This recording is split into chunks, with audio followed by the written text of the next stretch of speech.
प्यारे बच्चों चलिए देखते हैं क्वेश्चन आंसर। एक्सरसाइज है 19, पाठ का नाम क्या है? आर्यभट्ट। पाठ का नाम क्या है प्यारे बच्चों? आर्यभट्ट।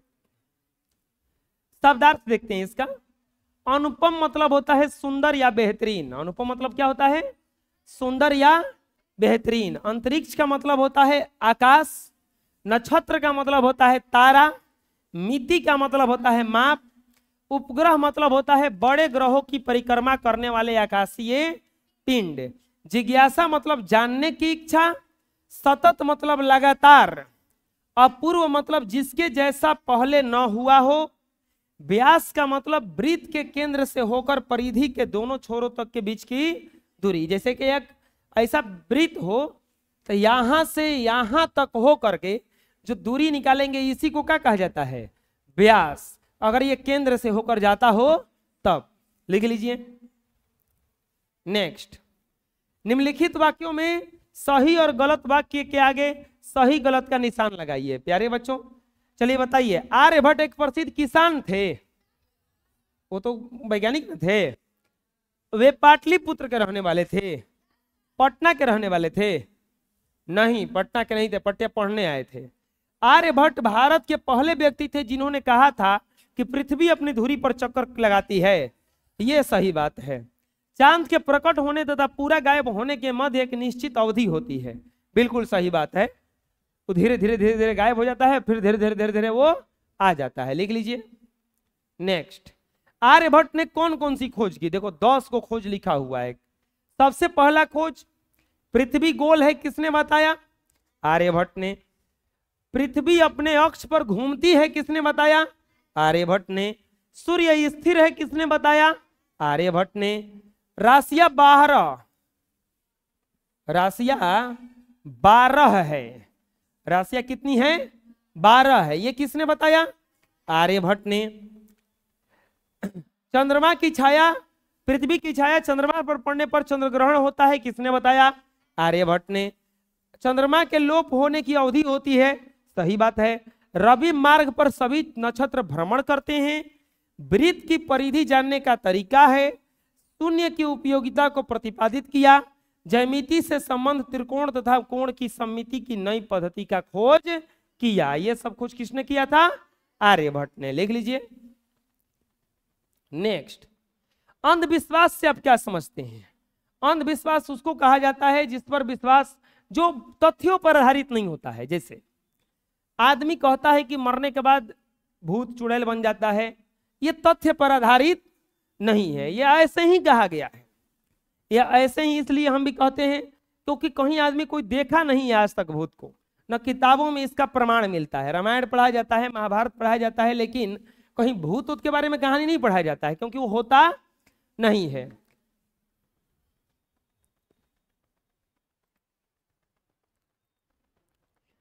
वैज्ञानिक तथ्यों एवं प्रमाणों के परे लोक मान्यताओं पर आधारित तथ्यों को अंधविश्वास कहा जाता है जिसका कोई प्रमाण नहीं है।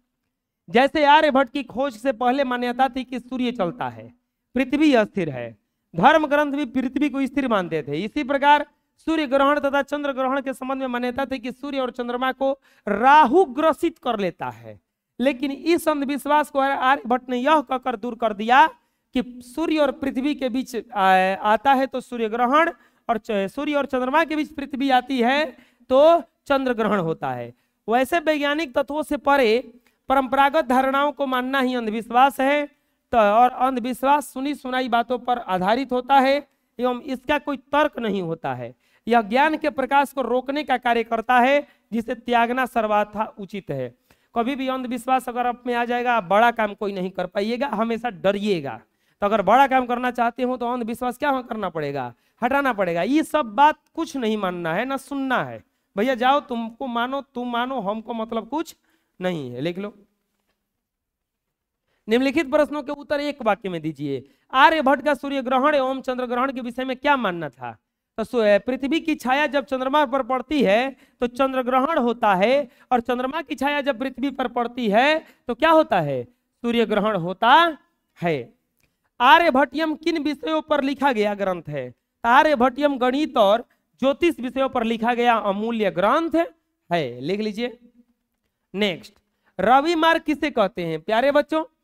सूरज, चांद तथा नक्षत्र यानी कि तारे जिन मार्गों पर यात्रा करते हैं उसे रवि मार्ग कहा जाता है।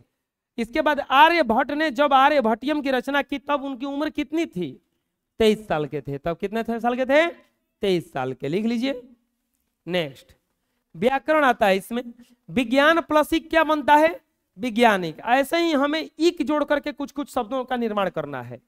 जैसे सप्ताह है, प्लस इक, बताइए क्या होगा? बहुत बढ़िया। और बताइए।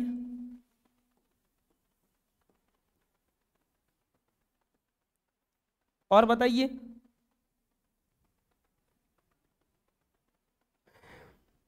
व्यवहार प्लस इक क्या बन जाएगा?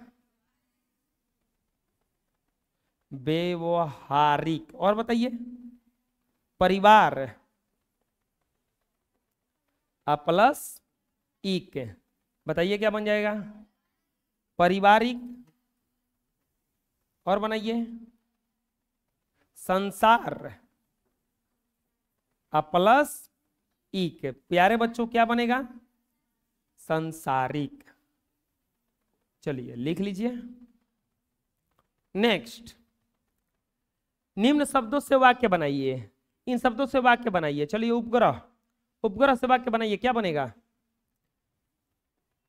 ग्रहों की परिक्रमा करने वाले, ग्रहों की परिक्रमा करने वाले, करने वाले आकाशीय, आकाशीय पिंड को, आकाशीय पिंड को ग्रह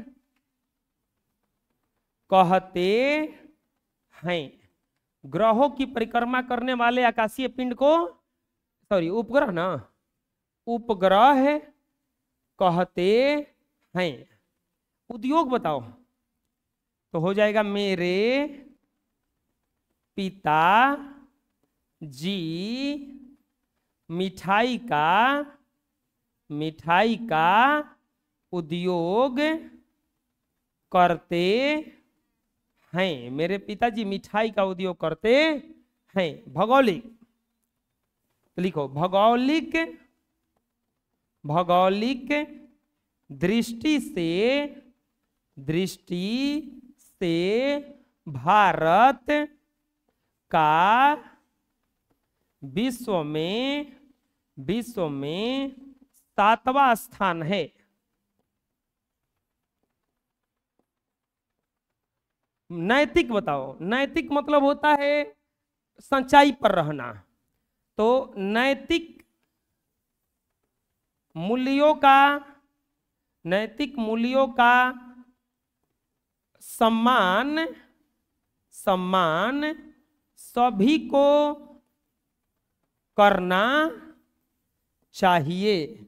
नैतिक मूल्यों का सम्मान सभी को करना चाहिए। चलिए पृथ्वी के बोलो। पृथ्वी गोल है, पृथ्वी गोल है। समझ में आ गया? लिख लीजिए। नेक्स्ट, निम्नलिखित शब्दों को अ आ के उच्चारण के अंतर पर ध्यान देते हुए बोलिए। खाली इसको बोलना है। अनुभव, आकाश, अनेक, आकार, आधुनिक, अपितु, अनुपम, आर्यभट्ट, अनुसंधान। चलिए लिख लीजिए। और इस तरह से ये पाठ भी खत्म हो गया।